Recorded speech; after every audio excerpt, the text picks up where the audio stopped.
Hello viewers, আসসালামু আলাইকুম। দেখেন আপনার জন্য নতুন আবার কালেকশন নিয়ে আসলাম। এখানে যেগুলো কালেকশন পাবেন আমাদের কাছে এগুলো বিবেকের ইন্ডিয়ান, আর একটা হলো আপনার লাখনৌ। বিবেক আর লাখনৌ কালেকশন দিয়ে এখানে নতুন নতুন ডিজাইন আমাদের কাছে পেয়ে যাবেন হোলসেল প্রাইসে।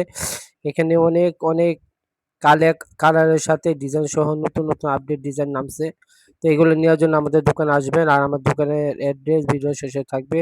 এগুলো হোলসেল প্রাইসে আমাদের থেকে নিয়ে নিতে পারবেন মাত্র অনলি 1050 টাকা করে। আপনার হোলসেল প্রাইসে নিয়ে নিতে পারবেন, যেগুলো আপনার 1300-1400 টাকা করে অন্য সব শোরুমে বিক্রি হয়, আমরা আপনাদের দিচ্ছি মাত্র অনলি 1050 টাকা করে। তো এগুলো নেওয়ার জন্য আমাদের দোকানে আসবেন। সবাই ভালো থাকবেন, আল্লাহ হাফেজ।